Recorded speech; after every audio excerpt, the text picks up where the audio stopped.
매일 성경 큐티입니다. 오늘은 1월 4일로 누가복음 2장 1절부터 20절까지의 말씀을 함께 나누도록 하겠습니다.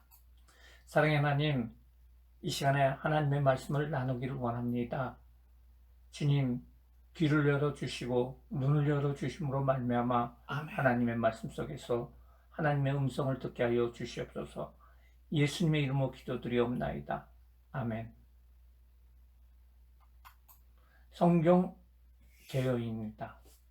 다윗의 고향인 베들레헴에서 예수님이 탄생하십니다. 오직 목자들만 아기 예수님을 경배합니다. 1절부터 7절까지는 로마 황제 가이사 아구스토가 천하의 호적 명령을 하고 로마 식민지인 유다 모든 사람들이 호적을 위해서 본적 있는 고향으로 가게 되어 다윗의 후손인 요셉과 마리아는 베들레헴에 가게 됩니다. 여간이 없어 구유에서 예수님은 출생하게 됩니다. 8절부터 14절까지 말씀은 그 지역의 목자들이 천사들의 소식을 통해서 구주가 나심을 듣게 됩니다. 15절부터 20절까지는 목자들은 마국간에 가서 구주 탄생을 확인하고 하나님께 영광 돌리고 찬송하며 돌아가게 됩니다. 성경을 읽도록 하겠습니다.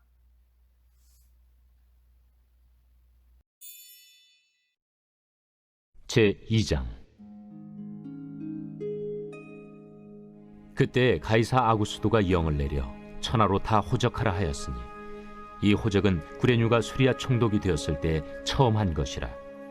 모든 사람이 호적하러 각각 고향으로 돌아가매 요셉도 다윗의 집 족속이므로 갈릴리 나사렛 동네에서 유대를 향하여 베들레헴이라는 다윗의 동네로 그 약혼한 마리아와 함께 호적하러 올라가니 마리아가 이미 잉태하였더라. 거기 있을 그때 해산한 날이 차서 첫 아들을 낳아 강보로 싸서 구유에 누였으니 이는 여관에 있을 곳이 없음이로라. 그 지역의 목자들이 밤에 밖에서 자기 양떼를 지키더니 주의 사자가 곁에 서고 주의 영광이 그들을 두루 비추매 크게 무서워하는지라. 천사가 이르되 무서워하지 말라. 보라, 내가 온 백성에게 미칠 큰 기쁨의 좋은 소식을 너희에게 전하노라. 오늘 다윗의 동네에 너희를 위하여 구주가 나셨으니 곧 그리스도 주시니라. 너희가 가서 강부에 쌓여 구유에 뉘어 있는 아기를 보리니 이것이 너희에게 표적이니라. 하더니 호련히 수많은 천군이 그 천사와 함께 하나님을 찬송하여 이르되 지극히 높은 곳에서는 하나님께 영광이요 땅에서는 하나님이 기뻐하신 사람들 중에 평화로다. 천사들이 떠나 하늘로 올라가니 목자가 서로 말하되 이제 베들레헴으로 가서 주께서 우리에게 알리신 바 이 이루어진 일을 보자. 빨리 가서 마리아와 요셉과 구유에 누인 아기를 찾아서 보고 천사가 자기들에게 이 아기에 대하여 말한 것을 전하니 듣는 자가 다 목자들이 그들에게 말한 것들을 놀랍게 여기되 마리아는 이 모든 말을 마음에 새기어 생각하니라. 목자들은 자기들에게 이르던 바와 같이 듣고 본 그 모든 것으로 인하여 하나님께 영광을 돌리고 찬송하며 돌아가니라. 말씀을 이해하도록 하겠습니다. 1절부터 7절까지는 예수님의 베들레헴 탄생을 이야기를 하고 있는데요. 1절에 그때의 가이사 아구스토가 영을 내도 천하로 다 호적하게 하였으니, 가이사 아구스토는 옥타비아누스라고도 얘기를 하고요, 로마를 제국으로 만든 로마의 황제입니다. 거대 제국으로서 로마를 장악하는 공헌을 하게 되고요, 자신을 아우구스트 존경자라고 신격화하고 자신을 구주라고도 하기도 하고 했던 사람입니다. 기원전 주전 30년의 황제로 즉위를 하고 주후 14년에 통치를 마치게 됩니다. 호적명령은 황제가 로마 제국 전체에 내린 공식 명령으로서 목적은 세금 충당, 군사력 확보, 통제와 제국 형성의 기초를 세우기 위해서 하게 됩니다. 당시에 수리아라는 곳이 이쪽에 지도에 나타나 있죠. 그리고 이쪽 지역의 유다 지역의 모든 것을 다 총괄하는 것이 바로 수리아입니다. 그리고요, 그 수리아의 총독이 구렛녀였고요. 다만 유다 지역만은 헤롯의 통치를 인정하게 됩니다. 갈릴리 지역에 있었던 예수님의 부모님들은 바로 이 수리아의 구렛녀의 명령을 따라서 호적을 시작하게 됩니다. 당시 호적은 가정의 출생지 본적이라고 하죠. 거기에 가서 인구 조사를 하는 거죠. 인구 센서스라고 할 수가 있는데요. 사람들이 찾아오는 것이 아니라 사람들이 자기 본적에 가가지고 자기 고향의 본적에 가가지고 그들이 인구를 조사를 하게 됩니다. 4절 말씀을 보도록 하겠습니다. 요셉도 다윗의 집 족속이므로 갈릴리 나사렛 동네에서 유다를 향하여 베들레헴이라는 다윗의 동네로 그 약혼한 마리아와 함께 호적하러 올라가니 마리아가 이미 잉태하였더라. 요셉과 마리아는 다윗의 자손입니다. 그렇기 때문에 호적 명령으로 인해서 본적으로 향하게 됩니다. 그래서 여기 지도에 나와 있는 것처럼 갈릴리 지역의 나사렛에서 길을 따라서 예루살렘 아래쪽에 있는 베들레헴으로 가게 됩니다. 당시 베들레헴은 한 50호 정도의 집들이 있었던 곳인데요. 그곳에 그 다윗 왕의 후손들이 거기로부터 나왔기 때문에 호구조사로 인해서 아주 번잡해졌습니다. 보는 곳이 바로 이 현재의 베들레헴입니다. 지금 관광지고 사람들이 많이 모여 있음에도 불구하고 자그마한 동네입니다. 사무엘상 17장 12절에 보면은 다윗은 유다 베들레헴 에브라 사람 이세라는 사람의 아들이었다라고 나오고 있어요. 그런데 이 이세 아들 다윗이 왕이 되고요. 그리고 그 후손을 통해서 왕들이 배출이 되고 많이 번성을 하게 되죠. 그래서 베들레헴은 이런 호구조사로 인해 가지고 많이 복잡해졌어요. 베들레헴이라는 뜻은 떡집이라는 뜻이에요. 베들이라는 뜻은 집이라는 뜻이고 레헴이라는 것은 떡이라는 뜻이에요. 아마 방앗간 같은 것이 있었던 곳이라고 알 수가 있습니다.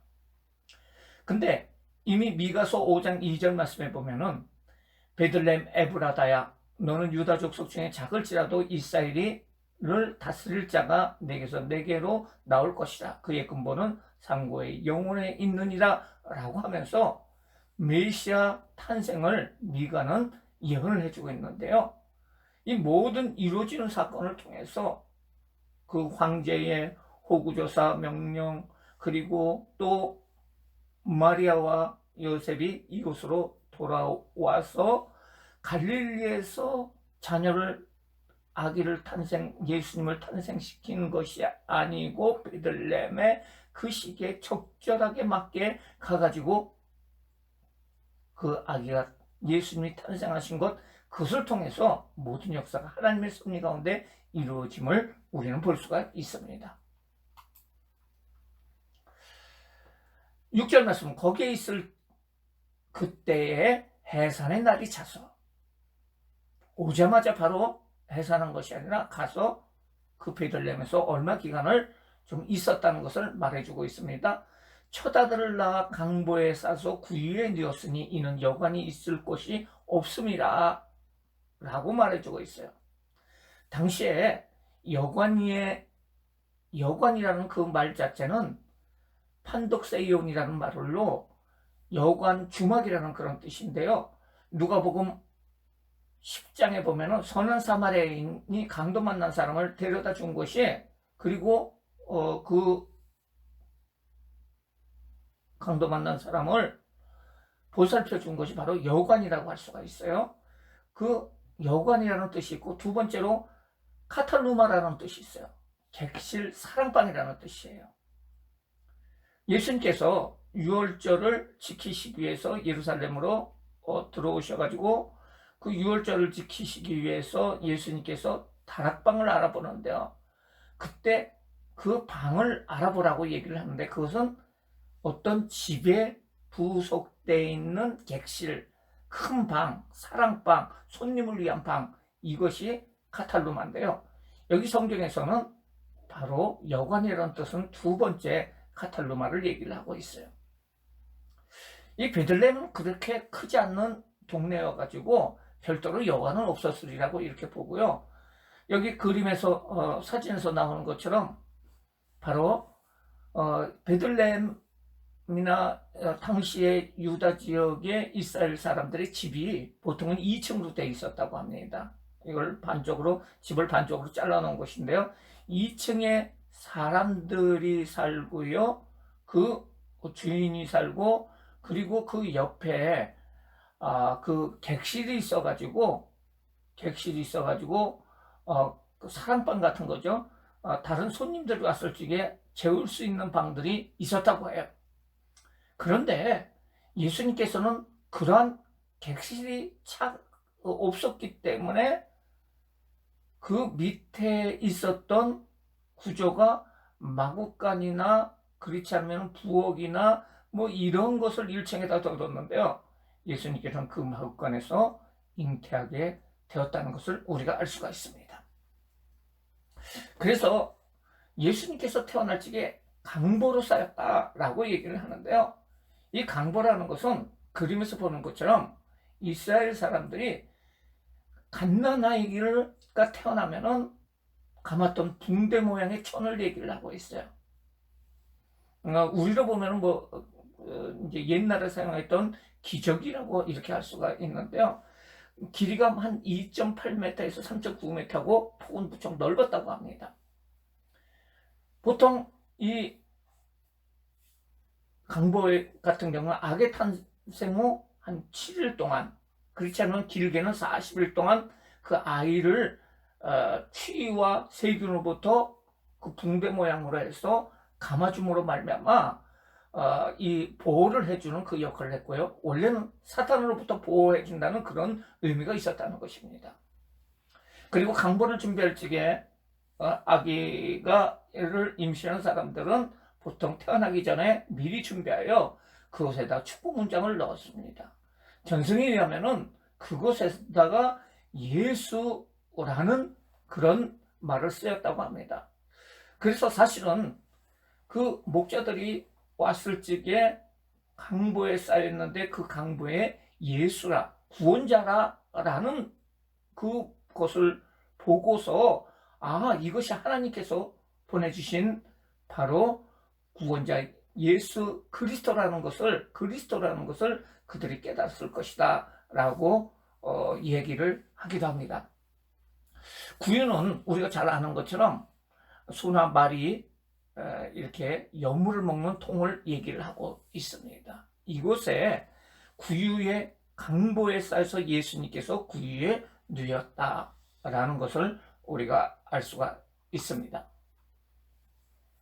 8절서부터 14절까지는 목자에게 전해진 기쁜 소식이라고 할 수가 있어요. 그 지역의 목자들이 밤에 밖에서 자기 양을 지켰더니, 목자는 당시에 천한 직업이었어요. 그리고 사실 베들레헴 들판이 있었는데요. 그곳에서 목동들이 많이 있었는데요. 그 예수님이 태어나기 한 1000년 전에 어린 다윗이 그곳에서 양을 치던 곳이었습니다. 어린 다윗이 양을 치던 그곳에서 다른 무리들이 양을 치고 있었습니다. 이들은 지역의 목자였습니다. 밤에 밖에서 양떼를 지키고 있었는데요. 주의 사자가 나타났어요.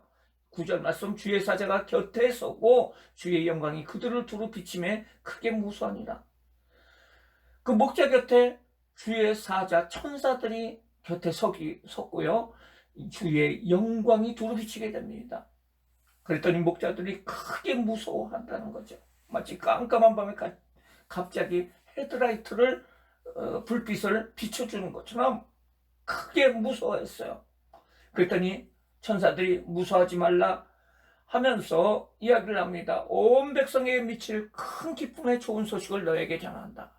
10절, 천사가 이르되 무서워하지 말라. 보라, 내가 온 백성에게 미칠 큰 기쁨의 좋은 소식을 너희에게 전하노라. 가난한 목자들의 방문을 통해서 예수님께서 전 인류를, 특히 가난한 자를 구원하기 위해서 오신 구원자라는 사실을 증거하고 있었다는 것입니다.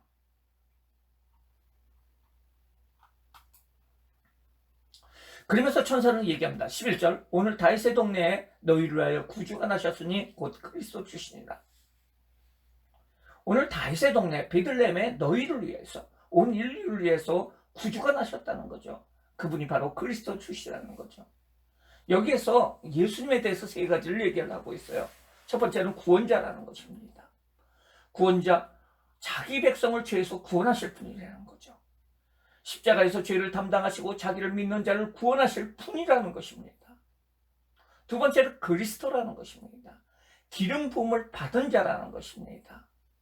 구약 성경에 메시아라는 말이 나오는데요. 그 메시아라는 말이 신약 성경에서는 동일한 단어로서 그리스도라고 표현을 하고 있어요. 인류 구원을 위해서 하나님께서 세우신 거룩한 자라는 것입니다. 기름 부음 받는 자들은 왕, 그렇지 않으면은 제사장, 선지자들을 기름을 부어가지고 하나님의 일을 하게 되는데요. 진정한 기름 부음 받은 자, 그리스도, 온 인류를 위해서 하나님이 세우신 거룩한 자라는 것입니다. 또한 주님이라고 얘기를 하고 있어요. 주라고 얘기하고 있어요. 주라는 말은 여호와 하나님의 이름인 여호와 야훼 대신에 부른 이름이 너무 거룩하기 때문에 그걸 대신해서 부른 이름이 주님이라는 뜻이에요. 영원 전부터 하나님과 함께 계신, 하나님과 동등하신 분이라는 것을 오늘 예수님에 대해서 말해주고 있습니다. 그러면서 얘기를 합니다. 너희는 가서 강보에 쌓여 구유에 누이는 아기를 보리니 이것이 너희에게 표적이니라. 표적이라는 말은 사인이라는 말이에요. 강보에 쌓여서 구유에 누여 있는 아기를 베들레헴에 가면 볼 것이다. 이것이 그리스도가 나타나신 증거다라고 말해줄 것입니다. 그러면서 천군 천사들이 하나님을 찬양합니다. 호련히 수많은 천군이 그 천사들과 함께 하나님을 찬송하면서 말합니다. 지극히 높은 곳에서는 하나님께 영광이요 땅에서는 하나님의 기뻐하시는 사람들의 평화로다 하니라. 지극히 높은 곳에는 하나님의 영광이라는 말은 온 인류를 향한 하나님의 크신 은혜를 말해주고 있어요. 인류 타락으로 사탄 권세가 세상에 하나님의 영광을 돌리지 못하게 하였으나 이제는 예수 그리스도가 오심으로 말미암아 사탄의 권세를 이기고 모든 사람들이, 모든 그 땅에 있는 사람들이 하나님의 영광을 돌리게 될 것이라는 거예요. 지극히 높은 곳에서는 하나님께 영광의 사건이라는 겁니다. 땅에서는 하나님이 기뻐하시는 사람들의 평화라는 거예요. 하나님이 기뻐하심이라는 것은 하나님의 선한 뜻이라는 거죠. 하나님의 선한 뜻, 예수 그리스도를 통해서 죄인을 구원하는 그 선한 뜻이 이루어진다는 것입니다. 이걸 통해서 평화가 이루어지는데요. 평화라는 말은 바로 예수님이 하나님과 불화였던 사람들 사이에서 그 하나님의 용서를 받고 하나님의 평화로운 관계를 회복시키는 그 역할을 하시는 그 위대한 사건을 만들어 주신다는 것을 말해주고 있습니다. 15절에서부터 20절까지는 목자들의 모습들이 나옵니다. 15절 천사들이 떠나 하늘로 올라가니 목자가 서로 말하되 이제 베들레헴으로 가서 주께서 우리에게 알리신 바 이루어진을 보자 하고 천사들이 찬송을 드린 후에 하늘로 올라갑니다. 목자들은 하나님께서 자신들을 위해서 메시아를 보내주셨다는 그 사실을 알게 되었고요. 목자들은 천사들의 말을 확인하기 위해서 베들레헴으로 가기로 결정을 합니다. 16절 빨리 가서 마리아와 요셉과 구유에 누인 아기를 찾아서 급히 서둘러서 베들레헴으로 갑니다. 아마 동방복사로 별로 인도하신 하나님께서는 목자들을 다른 방법으로 그 예수님이 계신 곳으로, 그 구유가 있는 곳으로 인도를 해주셨을 것입니다. 목자들은 천사가 말하는 대로 구유에 놓이는 아기를 발견하게 됩니다. 그리고 아기와 부모와 그들과 함께 있는 모든 사람들에게 천사를 통해 들은 모든 이야기를 전해줘요. 17절 보고 천사가 자기들에게 이 아기에 대하여 말한 것을 전하니,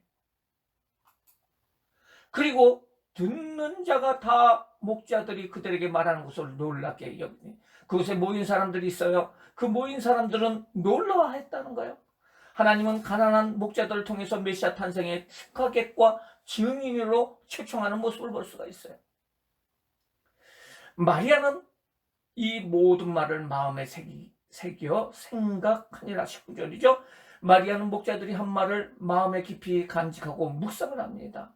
그리고 이 아이가 바로 메시아라는 사실에 대해서 다시 한번 확신을 가지게 됩니다. 20절 목자들은 자기들에게 이뤘던 바와 같이 듣고 본 그 모든 것을 인하여 하나님께 영광을 돌리고 찬송하며 돌아가니라. 목자들은 그곳에 함께 있던 사람들은 하나님께서 행하신 그 크신 일로 인해서 하나님께 감사하며 찬송합니다.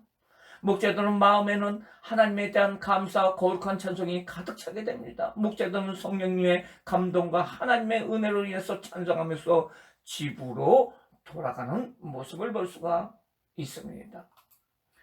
다 같이 말씀을 묵상하도록 하겠습니다.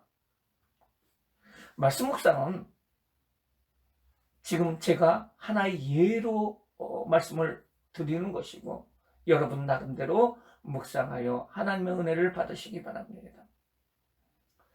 하나님은 어떤 분인가? 하나님께서는 역사를 통해서 개인을 통해서 개인을 인도하신다는 것입니다.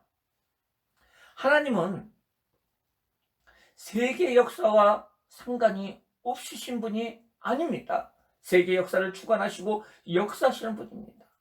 로마 황제의 마음을 주관하여 호정명령을 내리게 하였고 요셉과 마리아가 베들레헴으로 갈 수 있도록 인도하여 주셨고 또 구약의 예언대로 그곳에서 탄생하게 될 사실을 한치도 오차가 없으신 하나님의 세계 역사 주관자이심을 나타내고 있는 것이 오늘 성경의 내용입니다. 세계 역사, 인간의 역사와 개인의 삶을 주관하신 하나님께서는 우리들로 하여금 예수 그리스도를 영접할 수 있는 은혜를 주심을 믿습니다. 그 섭리를 베풀어 주셨어요. 그리고 구원의 백성으로 되게 하심을 찬양하면서 감사해야 됩니다.